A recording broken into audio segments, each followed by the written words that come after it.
ಇನ್ನು 8-10 ದಿನದಲ್ಲಿ ಗೃಹಲಕ್ಷ್ಮಿ ಹಣ ಜಮಾವಣೆ ಆಗುತ್ತೆ ಅಂತ ಹೇಳಿ ಸಚಿವೆ ಹೆಬ್ಬಾಳ್ಕರ್ ಸ್ಪಷ್ಟಪಡಿಸಿದ್ದಾರೆ. ಸುಮಾರು 3-4 ತಿಂಗಳಿಂದ ನಮಗೆ ಗೃಹಲಕ್ಷ್ಮಿ ಹಣ ಬಂದಿಲ್ಲ ಅಂತ ಹೇಳಿ ಜನ ಆಕ್ರೋಶ ವ್ಯಕ್ತಪಡಿಸ್ತಾ ಇದ್ರು. ಈ ಬೆನ್ನಲ್ಲೇ ಈಗ ಬೆಳಗಾವಿಯಲ್ಲಿ ಟಿವಿ9 ಜೊತೆಗೆ ಮಾತನಾಡಿರುವಂತಹ ಸಚಿವೆ ಲಕ್ಷ್ಮಿ ಹೆಬ್ಬಾಳ್ಕರ್ ಇನ್ನು 8-10 ದಿನದಲ್ಲಿ ಗೃಹಲಕ್ಷ್ಮಿ ಹಣ ಜಮಾವಣೆ ಆಗುತ್ತೆ. ನಾನು ಆಸ್ಪತ್ರೆಯಲ್ಲಿದ್ದೆ, ಹಾಗಾಗಿ 3 ತಿಂಗಳ ಕಾಲ ವಿಳಂಬ ಆಗಿದೆ. ನಾನಿದ್ದಾಗ ಫಿನಾನ್ಸ್ ಇಲಾಖೆಗೆ ಒತ್ತಡ ಹಾಕ್ತಾ ಇದ್ದೆ, ಬಟ್ ಸ್ವಲ್ಪ ತಡ ಆಗಿದೆ, ಬಟ್ ಆದಷ್ಟು ಬೇಗ ನಾವು ಜಮೆ ಮಾಡ್ತೀವಿ ಅಂತ ಹೇಳಿದ್ದಾರೆ. ನಮ್ಮ ಪ್ರತಿನಿಧಿ ಸಹದೇವ ಮಾನೆ ಮಾತಾಡಿಸಿದ್ದಾರೆ ಲಕ್ಷ್ಮಿ ಹೆಬ್ಬಾಳ್ಕರ್ ಅವರನ್ನ. ಬನ್ನಿ ನೋಡೋಣ. ಜೊತೆಗೆ ಸಚಿವೆ ಲಕ್ಷ್ಮಿ ಹೆಬ್ಬಾಳ್ಕರ್ ಅವರಿದ್ದಾರೆ, ಅವ್ರನ್ನ ಮಾತಾಡ್ತೇನೆ. ಸಾಕಷ್ಟು ದಿನಗಳ ನಂತರ ಸಾರ್ವಜನಿಕರ ಸೇವೆಗೆ ಮತ್ತೆ ಮರಳಿದ್ದೀರಿ. ಹೌದು, ಭಾಳ ಸಂತೋಷ.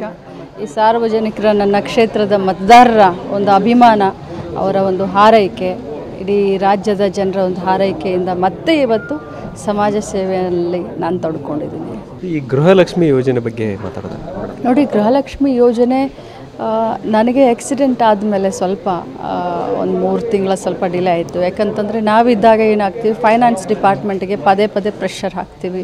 ಫೈನಾನ್ಸ್ ಡಿಪಾರ್ಟ್ಮೆಂಟಿಗೆ ನಮ್ಮ ಗೃಹಲಕ್ಷ್ಮಿ ಹಣ ಕೊಡಲಿಲ್ಲ ಅಂತಂದರೆ ಮಹಿಳೆಯರಿಗೆ ತೊಂದರೆ ಆಗುತ್ತೆ ಅಂತ ನಾವು ಪದೇ ಅವ್ರಿಗೆ ಜ್ಞಾಪಿಸ್ತಾ ಇರ್ತೀವಿ, ಹೋಗ್ತಾ ಇರ್ತೀವಿ, ಭೇಟಿ ಕೊಡ್ತಾ ಇರ್ತೀವಿ, ಮುಖ್ಯಮಂತ್ರಿಗಳ ಗಮನಕ್ಕೆ ತೆಗೆದುಕೊಂಡು ಬರ್ತಾ ಇರ್ತೀವಿ. ಇದು ದುರ್ದೈವ ಆಕ್ಸಿಡೆಂಟ್ ಆದಮೇಲೆ ಸುಮಾರು 40 ದಿನ ನಾನು ಈ ರೀತಿ ಸ್ವಲ್ಪ ಇದಾಗಿರೋದ್ರಿಂದ ಸ್ವಲ್ಪ ಕುಂಠಿತ ಆಯಿತು. ಅದರ ಜೊತೆಯಲ್ಲಿ ಇಷ್ಟು ದಿನ ನಾವು ನಮ್ಮ ಡಿಪಾರ್ಟ್ಮೆಂಟ್ನಿಂದ ನಾವು ಹಣವನ್ನು ಬಿಡುಗಡೆ ಮಾಡ್ತಾಯಿದ್ವಿ.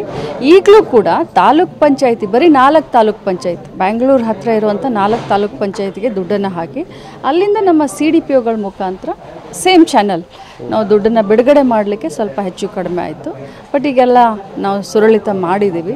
ಇನ್ನೇನು 1 ವಾರ 10 ದಿನದಲ್ಲಿ ದುಡ್ಡು ಬರುತ್ತೆ. 3 ತಿಂಗಳಿಗೆ ಬರುತ್ತೆ ಮೋಸ್ಟ್ಲಿ. ಈಗ 2 ತಿಂಗಳದ್ದು ಫೈನಾನ್ಸ್ದವ್ರು ಹಾಕಿದ್ದಾರೆ ಅಂತ ನಮ್ಮ ಎಲ್ಲ ಸೆಕ್ರೆಟರಿ ಅವ್ರು ಹೇಳಿದರು. ಬಟ್ ನಾನು ಬಜೆಟ್ ಅಧಿವೇಶನಕ್ಕೆ ಹೋಗ್ತಾ ಇದ್ದೀನಿ. ನಾನಂತರೂ ಬಿಡೋದಿಲ್ಲ. ಎಲ್ಲ ಗೃಹಲಕ್ಷ್ಮಿಗಳಿಗೆ 3 ತಿಂಗಳ ದುಡ್ಡನ್ನು ಹಾಕಿಸೋ ಪ್ರಯತ್ನ ಮಾಡ್ತೀನಿ. ಈಗ ಹೊಸ ಪ್ಯಾಟರ್ನ್ ಶುರು ಮಾಡಿದಿರಿ, ಸೊ ಅದರಿಂದ ಬರೋದಕ್ಕೆ ವಿಳಂಬ ಆಯ್ತಾ ಅಥವಾ ಅದು ಯಾವುದೇ ರೀತಿ? ಹೌದು, ಅದರಿಂದ ಬರೋದಕ್ಕೆ ಸ್ವಲ್ಪ ಟೆಕ್ನಿಕಲಿ ಇರುತ್ತಲ್ಲ. ಯಾಕಂತಂದರೆ ಮೊದಲು ನಾವು ಟ್ರೆಜರಿಯಿಂದ ನೇರವಾಗಿ ಡಿಡಿಗಳ ಮುಖಾಂತರ CDPOಗಳ ಮುಖಾಂತರ ನಾವು ಅವರಿಗೆ ನೇರವಾಗಿ ಹಾಕ್ತಾಯಿದ್ವಿ.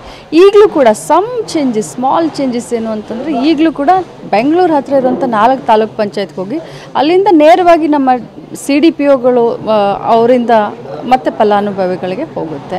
ಈಗಲೂ ಕೂಡ ಗೊಂದಲ ಇಲ್ಲ. ಈಗಲೂ ಕೂಡ ಡೈರೆಕ್ಟ್ ಆಗಿ ಅವರ ಅಕೌಂಟ್ಗೆ ಹಾಕ್ತೀವಿ. ಈ ಒಂದು ಟ್ರಾನ್ಸಾಕ್ಷನ್ ಸ್ವಲ್ಪ ಚೇಂಜಸ್ ಆಗಿರೋದ್ರಿಂದ ಸ್ವಲ್ಪ ಡಿಲೇ ಆಗಿದೆ. ಮತ್ತು ಜೊತೆಯಲ್ಲಿ ನನ್ನ ಆಕ್ಸಿಡೆಂಟ್ ಆಗಿರೋದ್ರಿಂದ ಸ್ವಲ್ಪ ಆಲಸ್ಯ ಆಯಿತು ಅಂತ ಹೇಳ್ಬೋದು ಅಷ್ಟೇ. ಟೆಕ್ನಿಕಲ್ ಬದಲಾವಣೆದು ಏನಾದರೂ ಕಾರಣ ಇದೆ? ಏನಿಲ್ಲ, ಇಂತಿಷ್ಟು ಡಿಪಾರ್ಟ್ಮೆಂಟ್ನಿಂದ ಇಂತಿಷ್ಟು ದುಡ್ಡು ಹೋಗಬೇಕು ಅಂತ ಒಂದು ರಾಜ್ಯ ಬಜೆಟ್ ಇರುತ್ತೆ. ಜಿಲ್ಲಾ ಪಂಚಾಯತ್ನಿಂದ ನಾವು ಇಷ್ಟು ದುಡ್ಡನ್ನು ಖರ್ಚು ಮಾಡಬೇಕು ಅಂತ ಒಂದು ಏನು ಹೇಳ್ತಾರೆ, ನಿಮಗೆ ಆರ್ಥಿಕ ಇಲಾಖೆಯ ಒಂದು ಪದ್ಧತಿ ಇರುತ್ತೆ.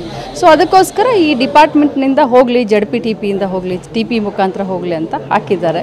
ಆದರೂ ಕೂಡ ನಾನು ಮಾನ್ಯ ಮುಖ್ಯಮಂತ್ರಿಗಳ ಹತ್ರ ಇದು ಏನು ಅಂತ, ಯಾಕೆಂದರೆ ಆಕ್ಸಿಡೆಂಟ್ ಆದ ಟೈಮ್ದಲ್ಲೇ ಆದಂಥ ಒಂದು ತೆಗೆದುಕೊಂಡಂಥ ಒಂದು ಡಿಸಿಷನ್ನು, ನಾನು ಹೋಗಿ ಫೈನಾನ್ಸ್ ಡಿಪಾರ್ಟ್ಮೆಂಟ್ ಹತ್ರ ಕೂತ್ಕೊಳ್ತೀನಿ, ನೋಡ್ತೀನಿ 1 ತಿಂಗಳು 2 ತಿಂಗಳು ಇದು ಸರಳ ಆದರೆ ಓಕೆ, ಇದು ಆಗಲಿಲ್ಲ ಅಂತಂದರೆ ಮತ್ತೆ ಯಥಾ ಪ್ರಕಾರ ನಮ್ಮ ಇಲಾಖೆಯಿಂದ ನೇರವಾಗಿ ಅವರಿಗೆ ಹಾಕ್ತೀವಿ. ಸೊ ಇದಿಷ್ಟು ಸದ್ಯ ಸಚಿವೆ ಲಕ್ಷ್ಮಿ ಹೆಬ್ಬಾಳ್ಕರ್ ಅವ್ರ ಮಾತು. ಕ್ಯಾಮರಾಮನ್ ಪ್ರತಾಪ್ ಜೊತೆ ಸಹದೇವ ಮನೆ, ಟಿವಿ9 ಬೆಳಗಾವಿ.